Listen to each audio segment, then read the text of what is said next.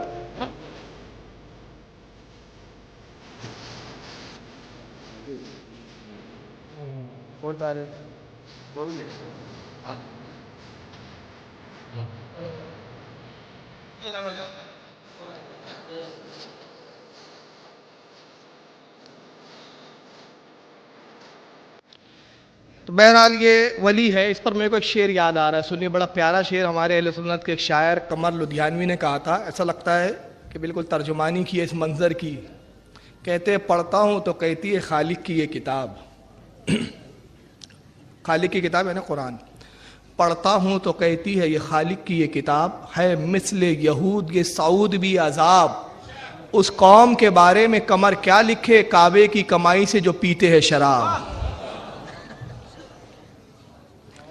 چلیے یہ پھر ایک بار سنیں اور یاد رکھو، جاؤ آج کے دن میں اعلان کرتا ہوں، اہل حدیث جس کے بارے میں تم نے یہ اللہ کے ولی، وہی میں نے ریپیٹ کیا ہے، تھوڑا سا وقت کافی ہو رہا ہے، میں سمیٹنے کی کوشش کر رہا ہوں۔ سعودی عربیہ سے پھر یہ کہہ رہے ہیں معراج ربانی ہمارے ہاں جو بچہ پیدا ہوتا ہے وہ اللہ کا ولی ہے۔ آئیے ذرا ان کے ولی بچوں کو دیکھیے ایک بار۔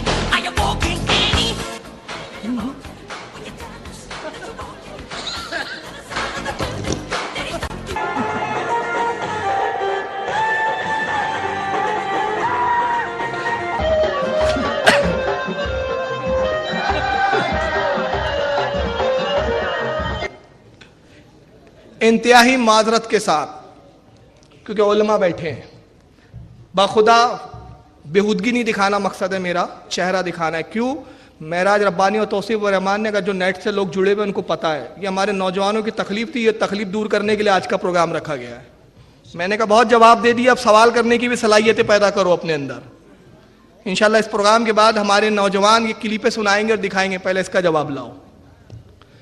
تو ہماری بہت ساری درگاہوں پہ وہ جو عورتیں ہوتی ہیں نا جن کو شے وغیرہ سوار ہو جاتی ہے، مزاروں پہ جاتی ہے، کچھ درگاہوں پہ جھومتی ہے، تو وہ جو عورتیں جاتی ہے، حالانکہ جانا جائز نہیں ہے ان کا، اب بہرحال وہ پریشانی میں جاتی ہے، وہ ویڈیو بنا کے معراج ربانی اور توصیف الرحمان دکھاتے ہیں کہ یہ بریلویت ہے، یہ سنیت ہے۔ میں کہتا ہوں جہاں تم رہتے ہو سعودیہ میں وہیں ذرا جھانک کے دیکھ لو۔ میں انتہائی معذرت کے ساتھ یہ دکھا رہا ہوں، دکھانا مقصد یہ ہے کہ آپ یہ دیکھ کر اندازہ لگا لیں کہ یہ خود کتنے نابکار ہیں۔ چلیے آگے بڑھیے۔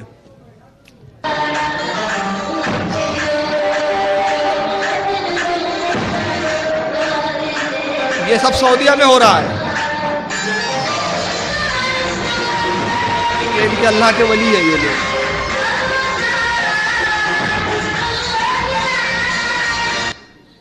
میرے پاس ایسی رنڈیوں کی سینکڑوں کلپیں ہیں، کئی 100 کلپیں ہیں، لیکن یہ میں زیادہ نہیں دکھانا چاہ رہا کیونکہ علماء کا احترام ہے۔ صرف ایک بات بتا رہا ہوں، آپ نے اتنا دیکھ لیا کافی ہے، گنج کے کچھ چاول ہی کافی ہے کہ بریانی کیسی ہے۔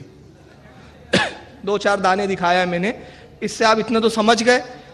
رنڈیوں پہ نوٹ لٹھا رہے ہیں شیخ لوگ، ان کے ولی۔ اب وہ نوٹ کون سا ہے؟ مجھے درد اس بات پر نہیں ہے، تمہاری حرام کی عیاش کی کمائی ہے، عیاشیوں میں لٹاؤ، مگر درد اس بات کا ہے کہ جس نوٹ کو تم رنڈیوں پہ لٹا رہے ہو وہ نوٹ کیا ہے، ذرا اس کو دیکھ لیجئے ایک بار، سعودیہ کا نوٹ۔